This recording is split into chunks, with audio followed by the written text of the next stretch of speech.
खुलुमबाय बेयो बड'लेण्ड इंखं टेलिभिजन दिनै 20 फेब्रुवारि 2023 समबारखालि सानसेनि फरादखौ नोंथांमोननि खाथियाव लाबोदों आं सदानन्द दैमारिया।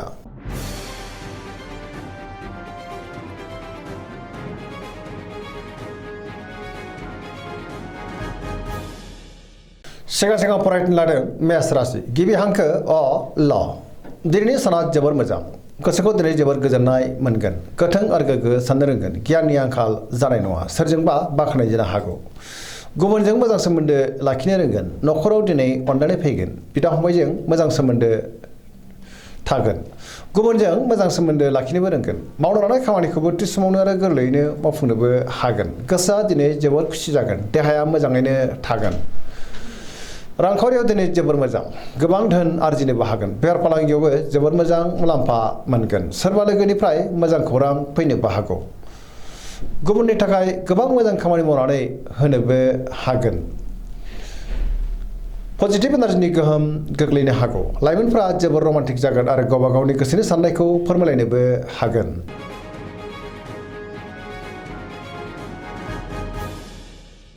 वृष राशि गिबि हांखो इ उ ब दिनैनि साना मोजां आरो गाज्रि गेजेरजों बाबेनलांनो हागौ गोसोखौ दिनै जोबोर गुलाय गुजाय मोनगोन गोसोनि बोलोआ लोरबां जानो हागौ मावनो लानाय खामानिखौ मावफुंनो हागोन अब्लाबो नाथाय सांग्रां जानांगोन समाजाव दिनै मान मोनगोन रांखावरियाव मोजां बेफार फालांगियावबो मोजां होनजायो अब्लाबो नाथाय खरसाया बांनो हागौ न'खराव बिसि फिसायनि गेजेराव अननानै फैगोन बिदा फंबायजों दिनै मोजां सोमोन्दो थागोन देहाया बारा मोजां थानाय नङा गोबां रोखोमनि देहायारि जेंनाजों मोगा मोगि जानोबो हागौ जानाय लोंनायाव सांग्रां जानांगोन गुबुननिफ्राय हेफाजाब मोननो हागौ लोगोफोरनि हेफाजाबखौ मोनगोन बहाबा थाङोब्ला दिनै लामा सामायाव सांग्रां जानांगोन नेगेटिभ एनार्जिनि गोहोम गोग्लैनोबो हागौ गुबुननि थाखाय नाङा फाङा जेंनायाव गोग्लैनांनोबो हागौ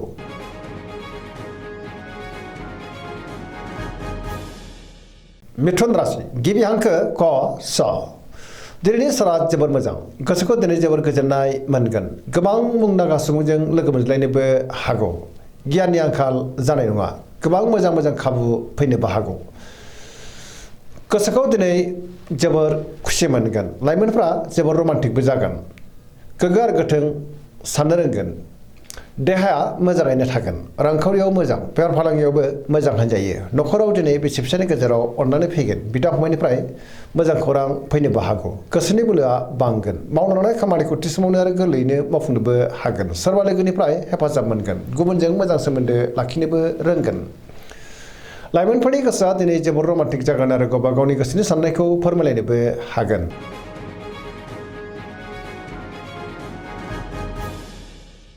कर्कट राशि गिबि हांखो ड ह दिनैनि साना मोजां आरो गाज्रिनि गेजेरजों बाबेनलांनो हागौ माबा जाहोनाव गोसोआ दिनै जोबोर उसुखुथु जागोन समाजाव लोगो लेवा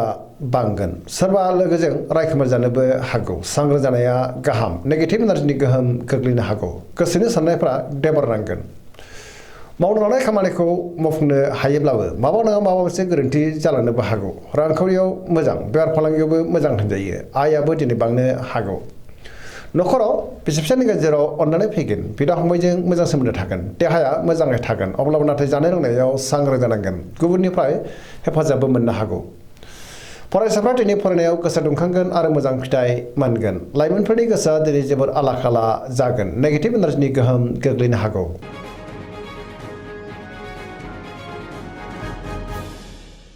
सिंह राशि गिबि हांखो म ट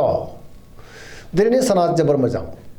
गोबां मोजां खाबु फैनोबो हागौ सिगांनि बबेबा आद्रा खामानिखौ दिनै मावफुंनो हागोन सोरनिफ्रायबा थोजासे हेफाजाब मोननोबो हागौ गोसोआ दिनै जोबोर खुसि जागोन समाजाव मान मोनगोन बहाबा हान्थिनो एबा दावबायनो खाबु मोननो हागौ आरो मोजाङैनो हान्थिनोबो हागोन सोरबा लोगोनिफ्राय थोजासे हेफाजाब मोनगोन रांखावरियाव दिनै जोबोर मोजां आयाबो बांनो हागौ मोननो गोनांखौ दिनै मोननो हागोन बेफार फालांगियाव दिनै जोबोर मोजां मुलाम्फा मोनगोन गोसोनि साननायखौ गुबुननो फोरमायनोबो हागोन न'खराव बिसि फिसायनि गेजेराव अननानै फैगोन पजिटिभ एनार्जिनि गोहोम गोग्लैगोन समाजाव बयजोंबो मान होजागोन गुबुननि गोसोखौ बोनो हागोन देहाया दिनै मोजाङैनो थागोन अब्लाबो नाथाय जानाय लोंनायाव सांग्रां जायोब्ला गाहाम पजिटिभ एनार्जिनि गोहोमखौ गोग्लैगोन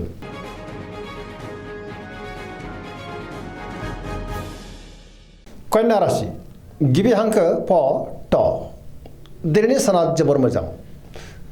माबा मोनसे मोजां खौरां मोननानै गोसोआ दिनै जोबोर खुसि जागोन सोरबा लोगोनिफ्राय हेफाजाबबो मोननो हागौ गोसोनि लुबैनायखौ मोननो हागोन गोसोनि बोलोआबो बांगोन समाजाव मान मोनगोन पजिटिभ साननाय फैगोन गियाननि आंखाल जानाय नङा गोथों आरो गोग्गो साननो रोंगोन रांखावरियाव दिनै जोबोर मोजां होनजायो अब्लाबो नाथाय खरसायाबो बांगोन बेफार फालांगियाव जोबोर मोजां मुलाम्फा मोनगोन देहाया मोजाङै थागोन गोबां मुंदांखा सुबुंजों लोगो मोनज्लायनोबो हागौ न'खरावबो अननानै फैगोन गोबां खामानियाव दिनै मुखुबबो थागोन सोरजोंबा बाख्नाय जानो हागौ गोसोनि साननायफ्रा मोगथाङाव जाफुंगोन पजिटिभ एनार्जिनि गोहोम गोग्लैगोन गुबुननि थाखाय दिनै गोबां मोजां खामानि मावनानै होनोबो हागोन लाइमोनफोरा जोबोर रमान्टिक जागोन आरो गावबा गावनि गोसोनि साननायखौ फोरमायलायनोबो हागोन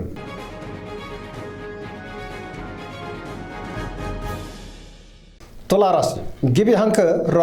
ट दिनैनि साना जोबोर मोजां समाजाव लोगो लेवा बांगोन गोसोनि साननायफ्रा मोगथाङाव जाफुंगोन गोसोनि साननायखौ गुबुननो फोरमायनोबो हागोन मावनो लानाय खामानिखौ थि समावनो आरो गोरलैयैनो मावफुंनो हागोन देहाया मोजाङै थागोन अब्लाबो नाथाय जानाय लोंनायाव सांग्रां जानांगोन रांखावरियाव जोबोर मोजां बेफार फालांगियावबो जोबोर मोजां मुलाम्फा मोनगोन गुबुननि थाखाय गोबां मोजां खामानि मावनानै होनोबो हागोन न'खराव बिसि फिसायनि गेजेराव अननानै फैगोन समाजाव दिनै मान मोनगोन बहाबा दावबायनो एबा हान्थिनो खाबु मोननो हागौ आरो मोजाङैनो हान्थिनोबो हागोन सोरजोंबा बाख्नाय जागोन गुबुननि गोसोखौ दिनै गोरलैयैनो बोनोबो हागोन लोगोफोरनिफ्राय थोजासे हेफाजाब मोननो हागौ गोदान थांखि लानो रोंगोन सेंग्रा सिख्लाफोरनि गोसोआ दिनै जोबोर रमान्टिक जागोन आरो गावबा गावनि गोसोनि साननायखौ फोरमायलायनोबो हागोन पजिटिभ एनार्जिनि गोहोम गोग्लैगोन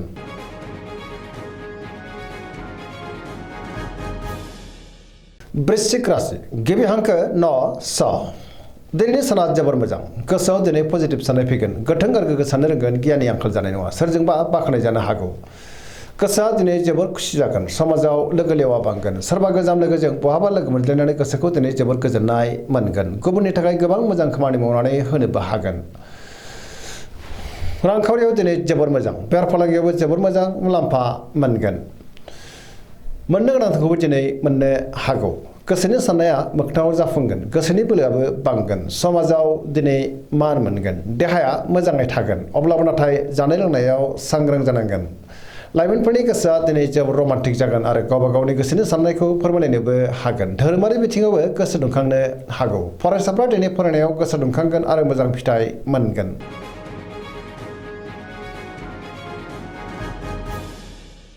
धनु राशि गिबि हांखो ढ फ भ दिनैनि साना जोबोर मोजां गोसोखौ दिनै जोबोर गोजोननाय मोनगोन बयजोंबो गोरोबनो रोंगोन गोसोआव दिनै गोग्गो आरो गोथों साननाय फैगोन गियाननि आंखाल जानाय नङा मावनो लानाय खामानिखौ थि समावनो आरो गोरलैयैनो मावफुंनोबो हागोन गोसोनि साननाया मोगथाङाव जाफुंनोबो हागौ रांखावरियाव जोबोर मोजां अब्लाबो नाथाय खरसाया बांगोन बेफार फालांगियाव दिनै जोबोर मोजां मुलाम्फा मोनगोन समाजाव बयजोंबो मान होजागोन देहाया दिनै मोजाङैनो थागोन न'खराव अननानै फैगोन बिदा फंबायनिफ्राय थोजासे हेफाजाब मोननो हागौ बहाबा दावबायनो एबा हान्थिनो खाबु मोनगोन आरो गाहामैनो हान्थिनोबो हागोन लाइमोनफोरनि गोसोआ दिनै जोबोर रमान्टिक जागोन आरो गावबा गावनि गोसोनि साननायखौ फोरमायलायनोबो हागोन गुबुननिफ्राय थोजासे हेफाजाब मोननोबो हागौ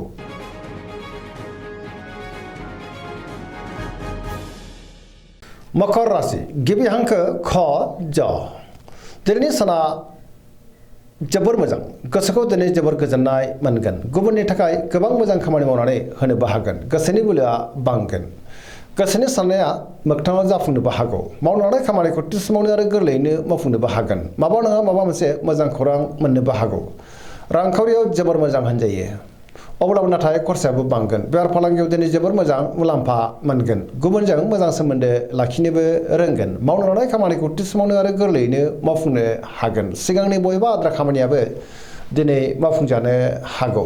पजिटिभ एनार्जिनि गोहोम गोग्लैगोन न'खराव दिनै अननानै फैगोन बिदा फंबायजों मोजां सोमोन्दो थागोन देहाया दिनै मोजाङैनो थागोन सेंग्रा सिख्लाफ्रा जोबोर रमान्टिक जागोन आरो गोसोनि साननायखौ फोरमायलायनोबो हागोन पजिटिभ एनार्जिनि गोहोम गोग्लैगोन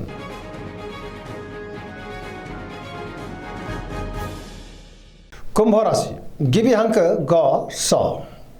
दिनैनि साना जोबोर मोजां गोसोखौ दिनै जोबोर गोजोननाय मोनगोन सोरबा लोगोजों बाख्नाय जानो हागौ बयजोंबो मोजां सोमोन्दो लाखिनोबो रोंगोन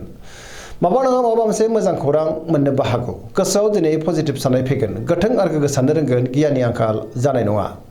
मावनो लानाय खामानिखौ थि समावनो आरो गोरलैयैनो मावफुंनोबो हागोन। समाजावबो बयजोंबो मान होजागोन। गोबां मुंदांखा सुबुंजों दिनै लोगो मोनज्लायनोबो हागौ। रांखावरियाव जोबोर मोजां। बेफार फालांगियावबो दिनै जोबोर मोजां मुलाम्फा मोनगोन। देहाया मोजाङैनो थागोन। न'खराव बिसि फिसायनि गेजेराव अनलायनाय फैगोन। देहायाबो दिनै मोजाङै थागोन। बिमा बिफानि अननाय आरो बोरखौ दिनै मोननो हागौ। बहाबा दावबायनो एबा हान्थिनो खाबु मोनगोन आरो मोजाङैनो हान्थिनोबो हागोन। पजिटिभ एनार्जिनि गोहोम गोग्लैगोन।